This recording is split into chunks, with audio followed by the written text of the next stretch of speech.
İnşallah nəsə yaddan çıxmadı. Allah sizə bərəkət versin. Allah razı olsun. Allah razı olsun. Bismillahirrahmanirrahim. Elhamdülillahi Rabbil alemin. Vessalatu vesselamu ala eşrefil enbiyai vel murselin. Nebiyyina Muhammedin ve ala alihi ve ashabihi ecma'in. Rabbi şrahli sadri ve yessirli emri. Vahlul ugdeten min lisani yefkahu kavli. Allahümme allimna ma yenfa'una.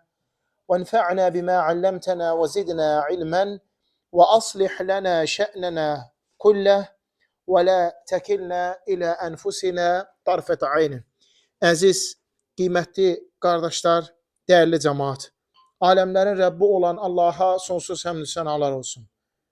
Onun sonuncu Peyğəmbəri Muhammed sallallahu aleyhi və səlləmə, onun ailəsinə, səhabələrinə, əhl-i beytinə və qiyamət gününədək onlara gözəl şəkildə tabi olanlara Allahın salavatı, salamı, xeyir duası, bərəkəti olsun.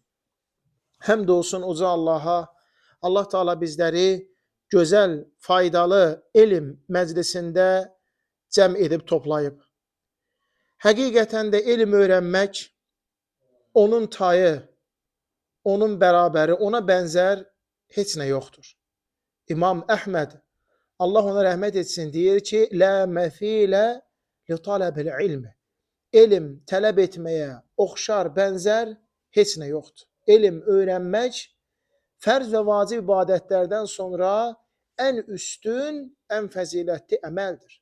İmam Muhammed ibn İdris Əş-Şafi, Allah ona rəhmət etsin, deyir ki, insanın elm öyrənməsi onun gecə qalxıb namaz qılmağından da, gündüzləri oruç tutmağından da daha üstün, daha fəzilətlidir. Allah Teala bu elmi, bu hidayəti seçdiyi, üstün etdiyi şəxslərə bəxş edir. Rasul sallallahu aleyhi və səlləm buyurur ki, mən yuridillahu bihi xayran yufəqqihhu fiddin. Allah Teala kimin üçün xeyir istəyərsə, onu dində məlumat sahibi edər, elmli edər. Onu fəqih edər, dini başa düşmə qabiliyyəti edər. Həqiqətən də bu Allahın bir nurudur. فَمَنْ يُرِدِ اللّٰهُ أَنْ يَهْدِيَهُ يَشْرَحْ صَدْرَهُ لِلْإِسْلَامِ. Allah Teala kimin üçün hidayət istəyərsə onun qəlbini İslam'a açar. İslam'a, yəni ibadətlərə, onun içinə xeyirxah, yaxşı əməllərə, bura həmçinin elm öyrənmə də daxildir. أَفَمَنْ شَرَحَ اللّٰهُ صَدْرَهُ لِلْإِسْلَامِ فَهُوَ عَلَى نُورٍ مِنْ رَبِّهِ. Allahın qəlbini İslam'a açdığı şəxs artıq Rəbbi tərəfindən bir nur, bir işıq üzərədir. Elmin məclisləri bu dünyadakı cənnət bağçalarıdır. Elmin məclisləri əfv olunub bağışlanma məclisləridir. Elm məclislərində iştirak edənlər ilə Allah Teala səma əhlinin yanında övünüb fəxr eləyir. Onların adlarını çəkir. Kim elm öyrənmək üçün gəlirsə Allah Teala ona cənnətə gedən yolları asanlaşdırır. Elm öyrənmək üçün gələn şəxsin ayağının altına mələklər qanadları razılıq əlaməti olaraq sərirlər. Ona görə hər birimiz Allah'a həmd sana etməliyik ki, ya Rabbi sən bizi fəzilətli, xeyirli elm məclisində cəm edib topladın. Qiymətli qardaşlarım, Allah Teala bizlər üçün fəzilətli mövsümlər, fəzilətli günlər, fəzilətli gecələr və aylar qoymuşdur. Həmçinin məkanlar, ibadətlər təyin etmişdir. Bütün bunların hamısında xeyir və fayda əlbəttə ki, bizlər üçündür. Daha çox savab, mükafat qazanaq deyə, daha çox Allahın sevdiyi, razı qaldığı işləri görək deyə, daha çox günahlarımız əfv olunub bağışlansın deyə. Allah Teala ayları yaratmış, onlara həftələr, günlər, fəzilətlər bəxş etmiş, ən üstün ay Ramazan ayını təyin etmişdir. Allah Teala həftəni yaratmış, ona günlər vermiş, həftənin günləri arasında ən üstün, ən əzəmətli cümə gününü etmişdir. Allah Teala gecələri yaratmış, onlara üstünlüklər, fəzilətlər bəxş etmiş, ən əzəmətli, ən üstün gecələr Ramazan ayının son 10 gecələrini etmişdir. Allah Subhanahu taala istədiyini yaradır, istədiyini üstün fəzilətli edir. Və rabbuka yaxluqu mə yəşəu və yaxtar. Sənin Rəbbin istədiyini yaradır və yaratdıqları arasından da istədiyin üstün fəzilətli edir. Allah Teala insanları yaratdı, ən üstün, ən fəzilətli insan Muhammed sallallahu aleyhi ve sellemi etdi. Mələkləri yaratdı nurdan, onlara əzəmətli, böyük surətlər bəxş etdi. Amma ən üstün, ən fəzilətli 600 qanad sahibi olan Cəbrail əleyhissalamı etdi. Səbəb nə idi? O Allah Taala'dan haqqı peyğəmbərlərə gətirirdi. Doğru elmi, dini, Allahın şəriətin, halalları, haramları peyğəmbərlərə gətirdi ki, onlar da ümmətlərinə təbliğ edib öyrətsinlər. Əziz qardaşlarım, Allah Taala bizlər üçün əzəmətli bir 10 gün yaradıb. O qədər əzəmətli, o qədər fəzilətlidir ki, bu 10 gün dünyanın ən fəzilətli 10 günüdür. Zilhiccə ayının ilk 10 günü. Hansı ki, artıq bir neçə gündən sonra biz ona çatırıq. Zilhiccə ayının ilk 10 günü Allah Resulü sallallahu aleyhi və səlləm buyurur ki, ən əzəmətli, ən fəzilətli 10 günlərdir. Allaha ən sevimli ibadət Zilhiccə ayının ilk 10 günündə edilən ibadətlərdir. Allah Nəbi sallallahu aleyhi və səlləm buyurur. Allaha ən sevimli, ən xoşuna gələn ibadətlər Zilhiccə ayının ilk 10 günündə edilən ibadətlərdir. Sahabə deyir, ya Rasulallah, cihaddan da mı sevimlidir? Rasul sallallahu aleyhi və səlləm deyir ki, bəli, Allah yoluna cihaddan da sevimlidir. Bu ilk 10 gündə edilən əməl. Yalnız malı ilə, canı ilə Allah yolunda döyüşməyə gedib, nə malı, nə canı geri qayıtmayan şəxsdən başqa. Bu ayda, Zilhiccə ayı haram aylardandır. Bunun 10 günü ən fəzilətli 10 gündür. Bu 10 günə oruclar gəlib. Rasul sallallahu aleyhi və səlləm bu ilk 10 günə oruç tutarmış. Müsəlman da bacardığı qədər nəyə imkanı çatır? Bir gün, 2 gün, 3 gün və ya bacarırsa hamısını oruclu tutmaq. Bu ilk 10 günün içərisində Arafa günü var. Peyğəmbər sallallahu aleyhi və səlləm buyurur ki, Allah Taala'nın bəndələrini ən çox cəhənnəmdən xilas etdiyi gün Arafa günüdür. Allah subhanahu və Teala Arafa meydanında toplananlar ilə səma əhlinin yanında övünüb fəxr edir. Bu günün orucu 2 ilin günahlarına kəffarədir. Bir gün keçmiş, bir gün gələcək. Bir il keçmiş, bir il gələcək. Kiçik günahlara kəffarədir. Subhanallah. Bu günə məxsus xüsusi bir dua var. La ilahe illallah vahdehu la şerike leh, lehul mulku ve lehul hamdu ve huve ala kulli şeyin qadir. Allah Resulü Muhammed sallallahu aleyhi ve sellem buyurur ki, mən və məndən əvvəlki peyğəmbərlərin dediyi ən üstün, ən gözəl sözdür. La ilahe illallah vahdehu la şerike leh. Allah'tan başqa ibadədə haqqı çatan məbud yoxdur. O təkdir, onun bir şərki yoxdur. Lehul mulku ve lehul hamdu. Mülk ona məxsusdur, həmd ona məxsusdur. Və huve ala kulli şeyin qadir. O hər bir şeyə qadirdir. Ona görə hər birimiz dərk eləməliyik ki, biz əzəmətli bir 10 günə daxil olduq. Sələflər 3-10 günə xüsusi qayğı göstərərlərmiş. Ramazan ayının son 10 gecəsinə, Muharrem ayının ilk 10 gününə, Zülhiccə ayının ilk 10 gününə. Baxan zaman 360 gündür. Elə deyirmi? Amma 3 dənə 10 gün. Allah Teala niyə bunu qoyub bizə? Daha çox savab qazanaq, daha çox onun sevimliliyin işləri görək, daha çox günahlarımız bağışlanır. Bir günə baxın, Arafa orucu 2 ilin günahlarına kəffarədir. Allahu Akbar. Ən çox cəhənnəmdən Allahın bəndələrini xilas etdiyi gün Arafa günüdür. Allah Teala bu 10 günə and içir Quran-ı Kərimdə. Vəl fəcr və ləyalin aşr. And olsun fəcrə, and olsun 10 gecəyə. Alimlər buyururlar ki, bu 10 gecə həm Ramazan ayının son 10 gecəsidir, həm də Zilhiccə ayının ilk 10 günüdür. Şeyxülislam İbn Teymiyyə rahimehullahdan soruşurlar ki, ey şeyx, Ramazanın son 10 günü mü fəzilətlidir, yoxsa Zilhiccənin ilk 10 günü mü? Görün necə cəm edir. Allah ona rəhmət eləsin. Deyir ki, gündüzlər içərisində ən əfsəli Zilhiccənin ilk 10 günüdür. O gündüzləri. Ən əfsəl gündüzlərdir. Gecələr içərisində isə Ramazanın son 10 gecəsi əfsəldir. Yəni qardaşlarım, Ramazanın son 10 gecəsi nə idisə, necə keçirirdik? Yadınızda da elə deyirmi? Ramazanın son 10 gecələri, təravihlər və s.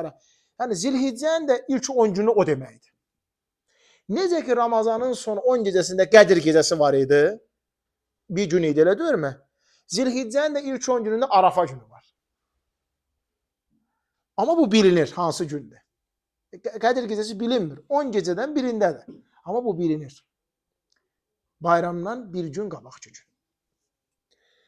Sonra Allah Subhanahu və Teala bizlərə bu müəyyən olunmuş günlərdə xüsusi zikirlər öyrədir. Baxmayaraq ki, bütün zikirlər etmək olar, lakin xüsusi zikirləri var. O da Allahu Ekber, Allahu Ekber, Allahu Ekber, La ilahe illallah, Allahu Ekber, Allahu Ekber və lillahil hamd. Yəni ilk o an Zilhiccə daxil olandan inşallah bizdə 27-si artıq gün batandan sonra daxil olur. Nəinki bizdə bütün dünyada elhamdülillah. May ayının 27-si məğribdən artıq Zilhiccə daxil olur. 6-sı isə Qurban bayramıdır. İyun ayının 6-sı Qurban bayramı, İyun ayının 5-i isə Arafa günüdür. Və ən əfsəl günlər Allah yanında Zilhiccənin 10-cu günü, sonra isə 11-ci günü. Muhammed sallallahu əleyhi və səlləm buyurur. Məhz bu 10 gündə edilən ibadətlərdən biri haqqında qurban ibadəti, qurban kəsmək haqqında inşallah Allahın izni ilə danışacağam. Az əvvəllə qardaşlarla ilk 10 gündəki ibadətlər haqqında danışdıq, lakin qurbanlığı saxladıq bura. Qurban kəsmək. Qurban kəsməyi Allah Subhanahu və Teala bizə Quran-ı Kərimdə buyurur. Həmçinin Muhammed sallallahu aleyhi və səlləm bizə səhih sünnəsində bunu tövsiyə edir. Qurban kəsimi İslamın şüarlarındandır. İbrahim Peyğəmbərin sünnəsidir. Onun dinindəndir. Onun hənif, tək Allaha ibadət edib ona heç bir şey şərik qoşmaq dinindəndir. Bu ibadət Ramazan bayramı ilə bərabər İslamın iki bayramıdır. Qurban bayramı və Ramazan bayramı. Allah Teala bizə Kövsər surəsində buyurur: "Fəsalli li rabbika venhar." Rəbbin üçün namaz qıl və qurban kəs. Rəbbin üçün namaz qıl bu bayram namazlarıdır. Qurban kəs bu isə qurban kəsmə ibadətdir. Allah Teala buyurur ki: "Qul inna salati və nusuki və məhyaya və məmati lillahi rabbil alamin. La şərikə leh." De ki, mənim namazım da, qurbanım da, həyatım da, ölümüm də aləmlərin Rəbbi olan Allah üçündür. Onun heç bir şərki yoxdur. Qurban ibadəti sırf tövhiddir. Yəni tək Allaha ibadət edib ona heç bir şey şərik qoşmaq. İnsan bu qurbanı kəsməkdə Rəbbi ilə ixlaslı olan zaman böyük savablar, böyük mükafatlar qazanır. Allah Teala buyurur ki: "Len yenalallaha luhumuha və la dimauha." O qurbanlıqların nə qanı, nə də ətləri Allaha çatmır. "Velakin yenaluhu taqwa minkum." Allaha çatan sizin təqvanızdır, ixlasınız. Bu ibadəti yerinə yetirməkdə məqsəd və qayə. Peyğəmbər sallallahu aleyhi və səlləm özü 2 dənə qoçu Qurban bayramı günü kəsmişdi. Birin kəssi dedi ki, bu mənim və əhl-i beytimin adından. O birin kəssi dedi ki, bu da kim ki mənim ümmətimdən qurban kəsə bilmir, onların adından. Rəhmət Peyğəmbəri idi. Allah Teala onu aləmlərə rəhmət olaraq göndərmişdi. Dəyərli qardaşlar, Allah Resulü sallallahu aleyhi və səlləm imkanı ola qurban kəsməyən şəxsi hədəliyir, nəsihət edir şiddətli şəkildə. Kim imkanı ola qurban kəsməzsə bizim namazgaha yaxınlaşmasın buyurur. Bu da onu göstərir ki, yəni bu əməli tərk eləmək imkanı ola günahdır. Allah qorusun. Qurbanlığın şərtləri var. Ən birinci şərt, qurbanlıq olur ev heyvanlarından. Ev heyvanlarından dəvə, inək, qoç, qoyun, keçi. Bunlardan qeyri nə isə qurban kəsmək olmaz. Hətta ola bilsin o kəsdiyi şey bunların hansındansa birindən baha olsun, yenə də qəbul olunmur. Qurbanlıq heyvanları məhz şəriətimiz təyin edib ev heyvanları. Dəvə, inək, keçi, qoyun və demək qoç. Ən birinci şərt budur. Kəsilən heyvan ev heyvanlarından olmalıdır. İkinci şərt, heyvan şəri yaşına çatmalıdır. Bu inəkdə 2 yaşdır, dəvədə 5 yaşdır, qoçda və qoyunda 6 aydır, keçidə isə 1 ildir. şəri yaşa mütləq heyvan doldurmalıdır. Bu nəinki İsmail qurbanında, bütün qurbanlarda bu şərtdir. Əqiqdə də bu şərtdir, nəzirdə də bu şərtdir. Digər Allah yoluna kəsilən bütün qurbanlarda bu şərtdir ki, heyvan şəri yaşına çatsın. Ola bilər ki, heyvan məsələn, quzu məsələn, 6 aya çatmayıb, lakin yekə görsənir. 5 aylıqdan amma yekə kəsmək olar. Kəsmək olar və o da Allahın iznindən qurbanı. Yaxud dana məsələn, 2 yaşına çatmıyor, amma 2 yaşlı heyvan kimi görsənir. Kəsmək olar Allahın iznindən. Sonra heyvan bəzi eyiblər var ki, onda olmamalıdır. Bu eyibləri bizə qayda olaraq Muhammed sallallahu aleyhi və səlləm təyin edib. Ən birinci, heyvan açıq-aşkar görünəcək dərəcədə kör olmamalıdır. Heyvan açıq-aşkar bəlli olacaq dərəcədə topal, ayağının biri axsaq olmamalıdır. Heyvan sümükləri görünəcək qədər arıq olmamalıdır və digər qüsurlar. Bu qüsurlar heyvanda olmadığı müddətcə kəsmək olar. Amma ola bilsin, məsələn, heyvanda ayağı biraz əzilib, axsayır, kəsmək olar. Yaxud da məsələn, gözündə azca bir səplik var, yenə kəsmək olar. Yəni o əsas tam bəlli olacaq dərəcədə olmadığı üçün kəsmək olar. Sonra isə heyvan kəsilir öz vaxtında, kəsim vaxtında. Əgər kəsim vaxtından qabaq kəsilsə, o adi kəsimlər ətlər kimidir. Əgər kəsim vaxtından sonra kəsilsə, yenə adi kəsimlər və ətlər kimidir. Kəsim vaxtı Zilhiccə ayının 10-cu günü Qurban bayramı namazını qıldıqdan sonra başlayır. Qurban bayramı Zilhiccə ayının 10-cu günü namazı qıldıqdan sonra kəsim başlayır. Və davam edir. Zilhiccənin 11-i, 12-si, 13-ü məğribə qədər kəsmək olar. Gün batana qədər kəsmək olar. Hətta birdən 13-ü. Gün batmağa 5 dəqiqə qalmır. Heyvanın başı kəsildi, qurban sayılır. Gün batandan sonra onu soymaq, doğramaq, bölüşdürmək qurban sayılır Allahın izniyle. Əsas odur, heyvan o vaxtı kəsilsin. Bayram namazın Muhammed sallallahu aleyhi və səlləm tez qılardı qurban bayramı namazın ki, cəmaat heyvan kəsimi ilə, onun bölünməsi ilə məşğul olsun. Ona görə insanlar buna fikir verməlidir ki, namazdan qabaq qurbanı kəsmək olmaz. Hətta niyyətin gözəl olsa belə. İbadətdə təkcə niyyətin gözəl olmağı şərt deyil axı. Gərək sünnəyə də, şəriətə də uyğun olsun. Sahabələrdən biri Muhammed sallallahu aleyhi və səlləmin vaxtında erkəndən durur, heyvanı kəsir. Ki, kasıbı iç qapısını o açsın. Fağır fuqaranı o sevindirsin. Yaxşı niyyətdir, elə deyirmi? İxlas bax budur. Rasul sallallahu aleyhi və səlləmə gəlir, xəbər çatır, deyir, ya Rasulullah, mən heyvanı kəsmişəm. Allah Rasulü sallallahu aleyhi və səlləm buyurur ki, sənin kəsdiyin adi ətlər kimidir. Niyə görə, qardaşlarım? Çünki o şərtin, bax, heyvan ev heyvanı idi. Şəri yaşın tamamlamışdı. Heç bir qusuru, eybi də yox idi. Amma o bir şərt var ki, vaxtından qabaq kəsmişdi. Nədir? Sayılmamışdı. Ona görə təkcə niyyətin gözəl olmağı şərt deyil, gərək şəriətə uyğun qaydada olsun.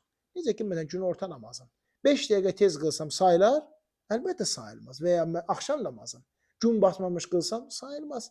Baxmayaraq ki, niyyətim namaz qılmaqdır. Və şəriətin buyurduğu vaxtda olmalıdır.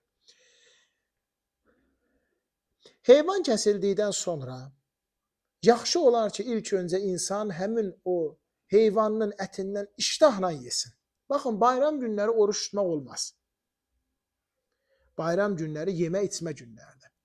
Ramazan bayramı namazından Muhammed sallallahu aleyhi ve sellem gene tək sayda xurma yeyə gələrdi. Bu ancaq Ramazan bayramının sünnəsidir, qardaşlar. Ramazan bayramına gələndə tək sayda xurma yeyə gələrdi. Ramazan bayramı namazını da gec qılardı ki, fitrəsini çıxartmayanlar fitnəni çıxartsınlar. Amma qurban bayramı namazına gələndə tez qılardı ki, çünki qarşıda qurban kəsmək var, heyvanı bölmək var, qohum əqrabanı, yaxınları ziyarət eləmək və s. Bir də çalışın ki, yəni çox şey yeməyin. Yüngülvari, nəsə atın ağzınıza ki, oruc olmayasınız, ya bir su, ya nəsə, Və heyvanı kəsəndən sonra onun ətindən iştahla yeyəsiniz. İştahla onu yeyəsiniz. Çünki yaxşı olar ki, kəsilən heyvandan birinci özün faydalanasan, bir qismini özüyə saxla, o biri qismin qohuma, qonşuya verəsən, o biri qismi fağır fuqara yetimə. Ən gözəl bölgü budur. 3 hissəyə bölmək. Düzdür, şərt deyil, vacib deyil, mütləq bölməlisən deyə bir qayda yoxdur. İstəsən hamısını özüyə saxla. İstəsən hamısını ver qohum qonşuya. İstəsən hamısını kasıblara ver. Onlar hamısı sayılır. Lakin ən yaxşı olan budur ki, birazın özün ailəndən ye, birazın ver qonşuya, yaxın qohumlara, birazını da ver kasıba-küsuba, ehtiyac sahiblərinə. İnsan imkanı yoxdur, kasıbdır, o an qurban kəsmək vacib deyil. Lakin borca götürüb pul, borcu qaytarmağa qadirdirsə, o zaman kəsə bilər. Məsələn, qurbanlıq ayın 6-sıdır, elə deyilmi inşallah, iyun ayının 6-sı. Bu da maaşını alacaq, məsələn, iyunun 25-i. Borca pul götürüb kəsə bilər. Allahın iznindən kəsə bilər. Qurban kəsim günləri təkcə Zilhiccənin 10-u yox, 11-i, 12-si və 13-üdür. Gündüz də kəsə bilərsən, gecə də kəsə bilərsən. Lakin gündüz kəsmək ona görə yaxşıdır ki, onun bölgüsünə görə, onu paylanmağa görə tam və yaxşıdır. Qurban ətin, qardaşlarım, yəni yaşadığımız bölgədə kasıblara, küsublara, fağır fuqaraya verəyin getsin. Hətta qeyri-müsəlman birdən olsa belə eyb etməz, ona qurban ətindən vermək olar. Hətta qeyri-müsəlman olsa belə qurban ətindən verə bilərik. Bu da ona həm də bir növ dəvətdir.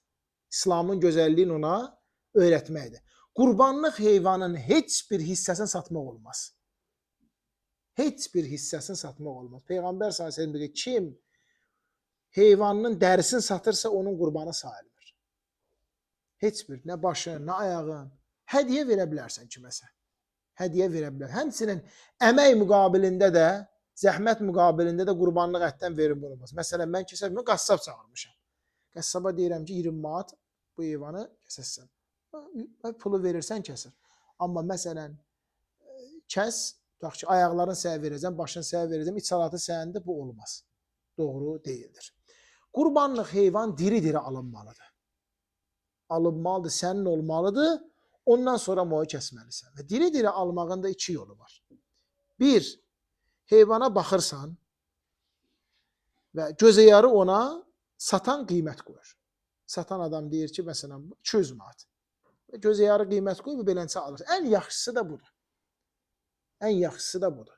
Əgər məsələn mümkün deyilsə, o zaman heyvanı diri-diri həyatdaykən tərəziyə qoyulur və oradan bilirsiniz, yəni yarısı çıxılır iç salatına görə, yəni içində olan şeylərə görə və qalan yarısını səndən qiymətini alır, əlhamdülillah. Amma heyvanı kəsdikdən sonra pulun vermək, kəsək nə qədər ət gəldi, onun pulun doğrudur.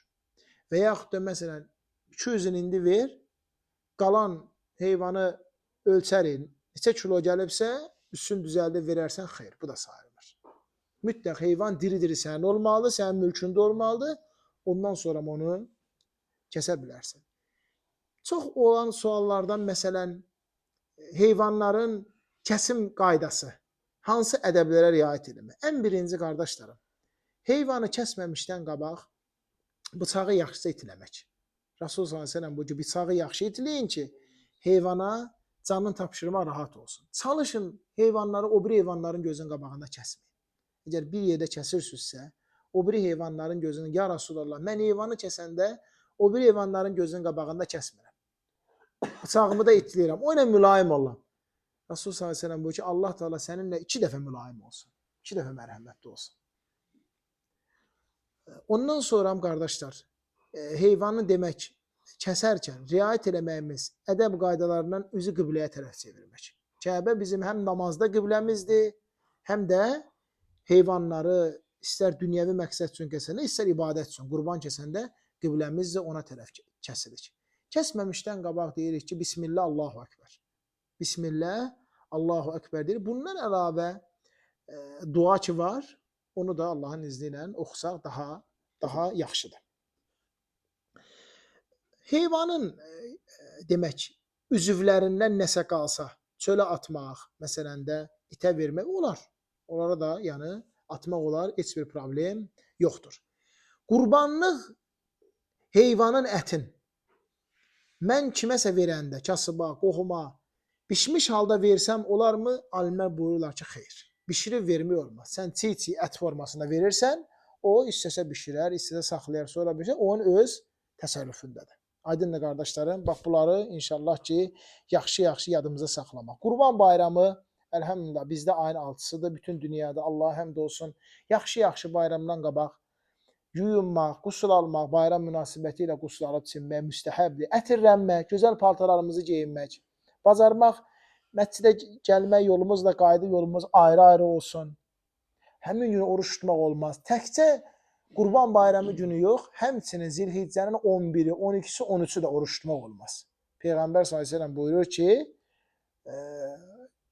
Qurban günü və 11-i, 12-si, 13-ü bunlar deyil, təşrik günləri yemə içmə günlərdir.